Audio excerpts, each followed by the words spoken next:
Fala pessoal, sejam todos bem-vindos a mais um vídeo aqui do NS Soccer.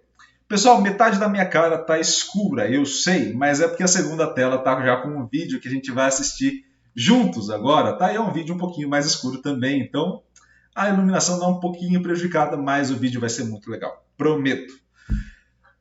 Gostou do primeiro vídeo, o de ontem? Poxa, o vídeo de hoje também vai ser legal e eu peço para você desde já, deixa o like no vídeo, ajuda demais a gente. Comente ao longo do vídeo, vai ser muito legal te ouvir. Além de tudo isso, compartilhe o vídeo, se inscreva no canal e ative o sininho. Tudo isso ajuda que o YouTube entenda que você gostou do conteúdo e que esse conteúdo tem que ser recomendado para mais gente. Então, isso facilita demais a nossa vida. Beleza? Fez tudo isso? Poxa, agora se diverte com o vídeo que a gente vai produzir e também comente aqui ao longo do vídeo, principalmente para eu ouvir a tua opinião, tá? Gosto muito de trocar ideias sobre futebol e vai ser um prazer trocar essa ideia com vocês aqui embaixo nos comentários, tá bom?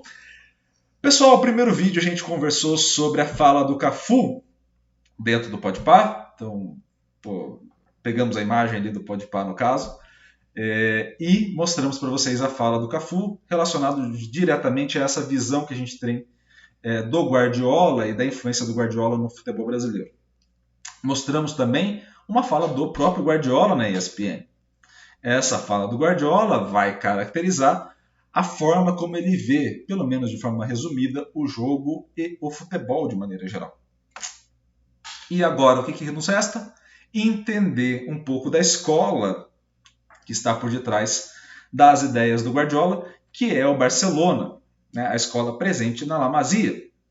E ninguém poderia explicar melhor a La Masia nesse momento do que o atual treinador do Barcelona e também um jogador formado em La Masia, que é o Xavi. Tá? Então a gente vai dar uma olhada na entrevista dele para o The Coach's Voice e a gente vai trocar uma ideia sobre os pontos que ele apresentar ao longo do vídeo. Então eu vou passar o vídeo, fazer uma pausa, trocar uma ideia, fazer uma pausa, trocar uma ideia. A gente vai fazendo essa dinâmica para acertar, combinado? Então, bora lá para o vídeo.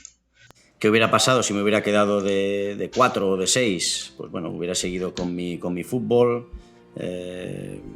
Yo creo que hubiera seguido aportando muchas cosas al equipo, lógicamente, pero evidentemente fue un acierto.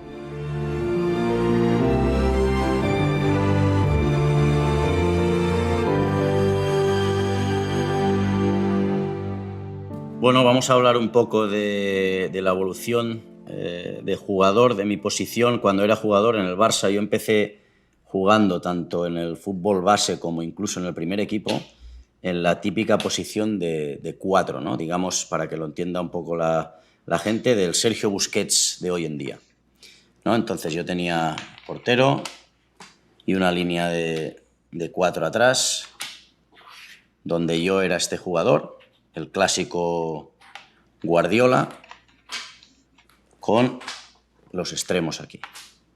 ¿Sí? ¿Qué me permitía esta posición? Lógicamente, yo no soy ni rápido, ni hábil, ni fuerte, no lo era, pero con el juego de cara. Claro, esto me permitía a mí ver tanto a este, como a 5 futbolistas por delante del balón. Perfecto para mí, ¿no? Y entonces, cuando muchos entrenadores, empezó Iñaki Sáez a, de alguna manera, proponerme el jugar en esta posición o en esta. Me acuerdo que en la selección española ya sub-20, sub-18 ya jugábamos con un 4-2-3-1 y yo incluso llegué a ser este jugador. No me veía. ¿Por qué? Porque tenía que jugar de espaldas, ¿no? Cosa que más adelante pasaba durante el Mundial, por ejemplo, de 2010 o la Eurocopa 2012 con Vicente del Bosque, ¿no? Con Xavi Alonso, con Busquets, y entonces yo era el típico 10, ¿no? ¿Qué pasó? Cuando me lo propuso Rijkaard en el Barcelona, yo tenía esta posición, una posición muy buena para mí, para mis condiciones futbolísticas, y me empezó a hablar en los entrenamientos de ponerme aquí. Claro, yo le dije, hombre, mister, pero yo voy a jugar de espaldas, me sentía incómodo, tenía que recibir y a lo mejor un central me saltaba. Claro, me tuve que adaptar rapidísimo, ¿no? Porque aquí hay menos tiempo que aquí.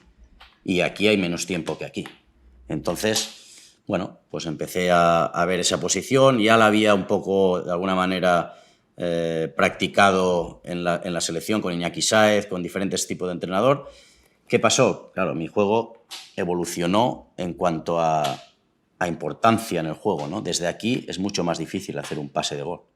Mucho más difícil. Aquí, evidentemente, organizas el juego, ¿no? Es el que das fluidez, ¿no? El típico Guardiola o Xavi Alonso en su posición, o ahora Sergio Busquets, ¿no?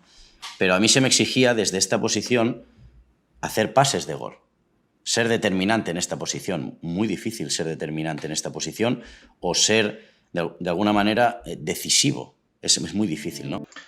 Pessoal, a primeira coisa que a gente vai comentar e eu acho muito importante. Alguns pontos ali, o espanhol do Xavi, eu acho que dá para compreender tranquilo. E principalmente, qual é a grande característica que ele vai colocar ali nesse primeiro ponto, que eu acho que serve para o nosso debate. Cada jogador, em cada posição, lê o jogo de uma determinada maneira única, com as suas características, com as suas possibilidades de ação, que você, que eu e que o Xavi vão encontrar. Então, não é o mesmo jogo, não é as mesmas demandas daquela posição para o Busquets e para o Xavi. O Busquets é muito mais alto, muito mais forte. Ele pode utilizar de outros recursos que o Xavi não tem. E o Xavi também pode utilizar de outros recursos que o Busquets não tem. Então percebam, cada jogo para cada jogador é único. Percebam, cada jogador percebe o jogo de uma dada maneira de acordo com o que ele consegue interpretar do jogo. Esse é o grande ponto da história. Então, lembra o que a gente falava lá do vídeo anterior sobre a forma de treinamento, sobre as coisas? Ok. Não adianta treinar que nem o Guardiola.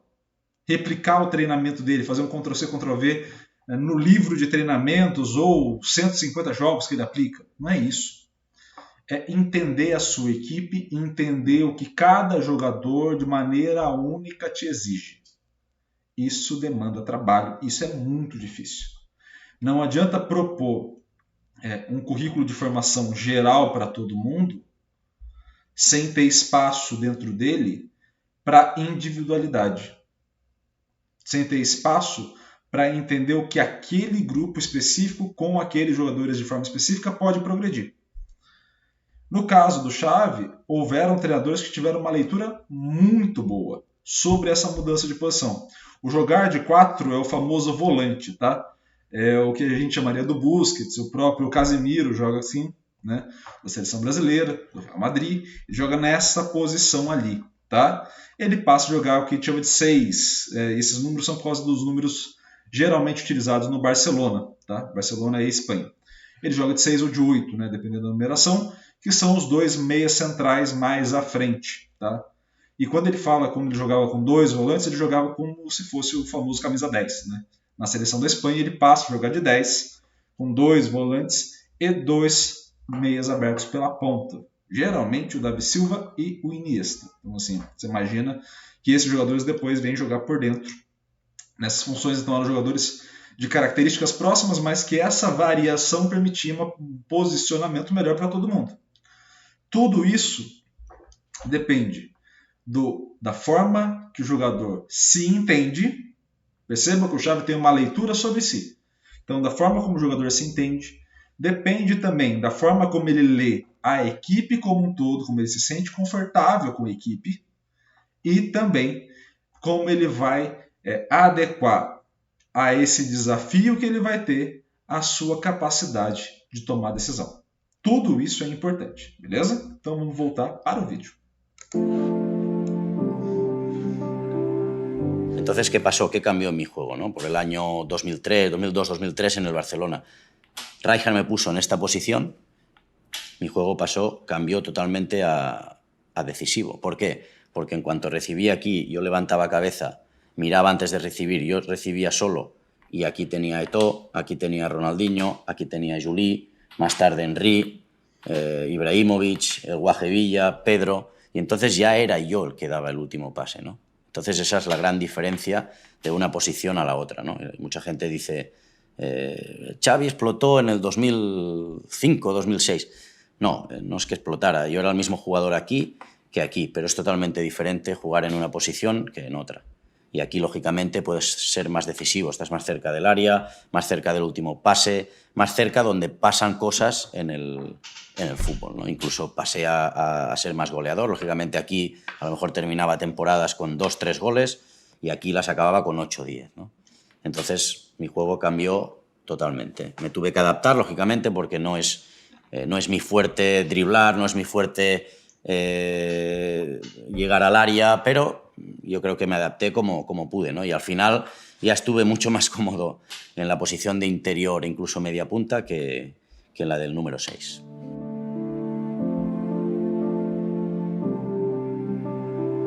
Bueno, al final también el hecho de jugar aquí te hace igual pensar más en el colectivo a nivel defensivo, digamos, ¿no? No es lo mismo jugar en esta posición que en esta, ¿no? Aquí estás pendiente prácticamente en un 80-90% del juego ofensivo, del juego de ataque, ¿no? ¿Qué me hacía esta posición? Pues muchas veces que subía un central, yo tenía que hacer cobertura, ¿no? Aquí tenía que ser el primer pase, un pase de seguridad, ¿no? Muchas veces estaba apretado, pase de seguridad, vuelve al portero, pase de seguridad. Aquí ya no. Muchas veces aquí ya tienes que ser determinante. Cuando ya estamos en campo contrario y recibimos aquí, el interior ya recibe en esta posición que hablamos del cuadrado. Nosotros hablamos mucho de los cuadrados, ¿no? Una vez recibes aquí y no te sale este central, aquí ya tienes que ser determinante. Ya tienes que buscar cosas. Tienes que buscar una pared, un control y un tiro, un pase al extremo que te está haciendo un movimiento, pero ya difícilmente vuelves atrás, ¿no? En el momento que estás presionado, sí, pero muchas veces los movimientos que generas ya son para atacar. Aquí los movimientos que generas son para generar y para que uno de estos tres, como hemos explicado antes, progrese para dar el balón a estos jugadores que son a la vez más determinantes. No tiene nada que ver una posición con otra, ¿no? Esto en el fútbol moderno, claro, ahora sería impensable que con mis características de fútbol yo jugara aquí. Sería muy atrevido. El último quizá fue Pirlo, ¿no? en Italia, pero Pirlo estaba protegido a la vez por Gattuso y por Ambrosini, o no recuerdo otro nombre, ¿no? Pero estaba muy protegido y jugaban en rombo, ¿no? Aquí normalmente es el jugador que da equilibrio. Xavi Alonso, Busquets, Casemiro en el Madrid. Ahora sería impensable que yo jugara en esta posición. Novamente, pessoal, qual é o grande ponto aqui? Percebam a leitura que ele tem. Percebam os componentes que estão nessa leitura. Está o componente dele se entender enquanto jogador, dele entender as dinâmicas e as necessidades desse coletivo funcionar a partir dele e, principalmente, dele estar associado a esse coletivo. Ou seja, se ele deixou de ter uma função de maior segurança, como ele falou ali da questão do passe de segurança, de estar jogando como volante ali nesse caso, e passou a ter uma função mais decisiva no ataque, mais incisiva, no sentido de dar assistência, de finalizar uma jogada, de ter uma movimentação mais contundente para poder abrir espaços ali, ele passa a ter uma outra perspectiva, uma outra possibilidade de leitura desse jogo. Então, novamente, é a forma como ele se enxerga junto ao coletivo. Como é que você treina esse cara? É individual. Não tem como você padronizar o treino do Xavi para o jogador do São Paulo no meio campo, para o jogador do Corinthians no meio campo, para o jogador do Palmeiras no meio campo, para o jogador do Santos no meio campo. Cada jogador vai ter sua característica. E a partir disso, dessa individualidade, ele pode produzir coisas para o coletivo em diferentes funções, melhores ou piores, de acordo com esse coletivo formado. Então, vamos voltar à fala do Xavi. A modo personal, evidentemente, cuando hablábamos del cambio de posición, mi carrera cambia por completo, ¿no? Se me valora mucho más en el tema prensa, el tema afición. Yo me siento más decisivo, más determinante, estoy más cerca del área y eso es lo que al final ve la gente, ¿no? Se me valora mucho más mi carrera futbolística. ¿Qué hubiera pasado si me hubiera quedado de 4 o de 6? Pues bueno, hubiera seguido con mi fútbol. Yo creo que hubiera seguido aportando muchas cosas al equipo, lógicamente, pero evidentemente fue un acierto de Iñaki Sáez, de Frank Rijkaard, más adelante de Guardiola, y una cosa que increíblemente yo no creía en mí mismo, que yo estaba muy muy a gusto y creía que mi potencial era jugar de 6 o de 4, pues cambia por completo mi fútbol y un poco más adelante me convierto en un futbolista más decisivo y más determinante para el equipo, ¿no? Y en definitiva más vistoso para los aficionados.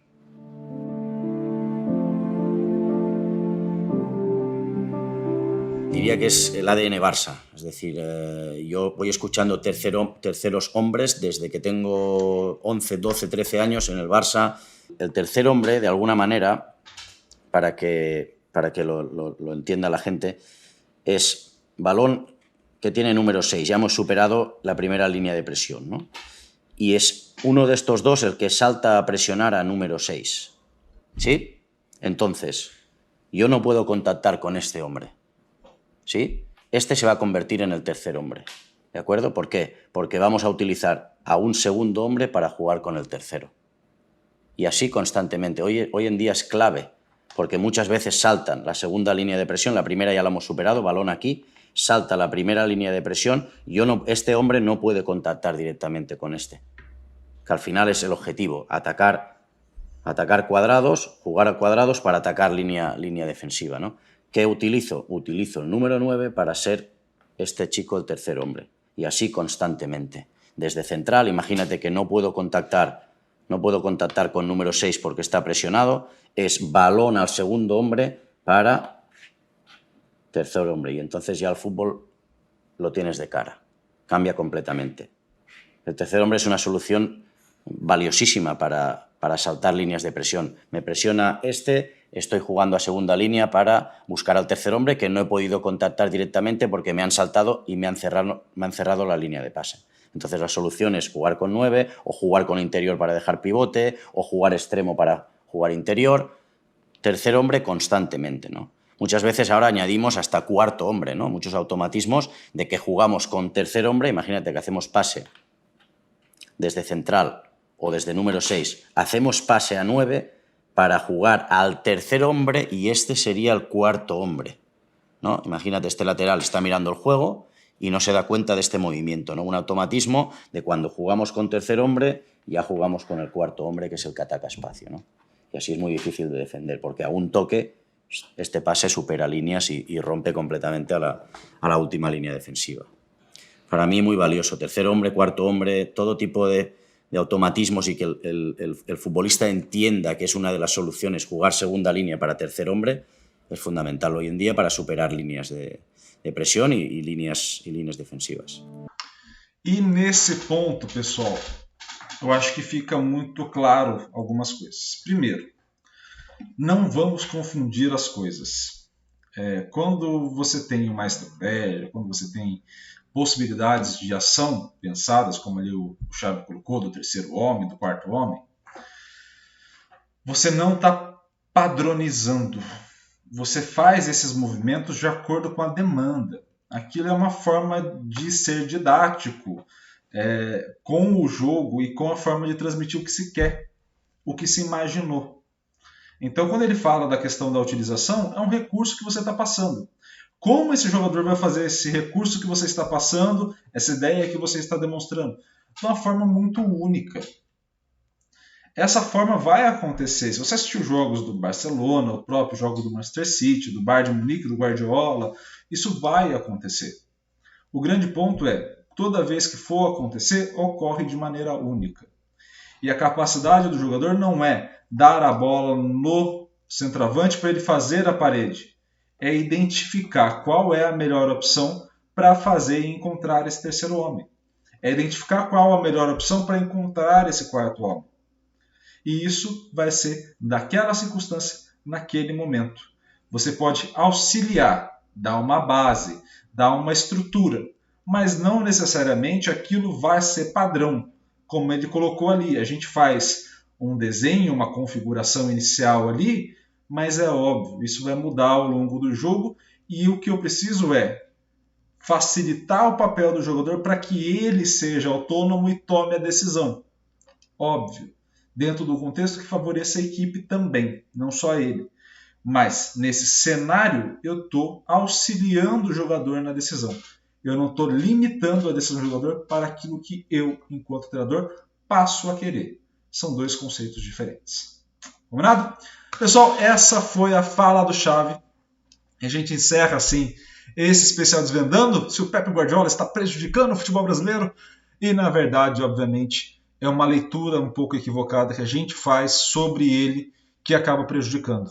É a falta de posicionamento que a gente tem perante ao que a gente sente, dos afetos que o jogo nos provoca, que faz com que a gente jogue nas costas do Guardiola a responsabilidade. Não é a fala do Cafu especificamente, mas a gente como um todo, tá bom? Como está na internet, tem que explicar algumas coisinhas. A gente joga nas costas do Guardiola, do Klopp, do Mourinho e de outros uma certa automatização, uma certa padronização que não ocorre, tá? Então, o pensamento reflexivo, a crítica e a construção de ideias próprias se fazem necessárias, principalmente no futebol brasileiro, onde tem diversas coisas que atrapalham o desenvolvimento dos atletas na base, atrapalham as questões dos jogos no profissional, e a gente tem que lidar com situações muito únicas. O contexto já é único, o jogo vai ser único, você precisa se entender muito bem nesse jogo para tomar as melhores decisões. Combinado? Então, pessoal, muito obrigado pela tua audiência, muito obrigado por ter acompanhado o vídeo até aqui e a gente se vê em breve. Beleza? Valeu, pessoal, um grande abraço, até mais.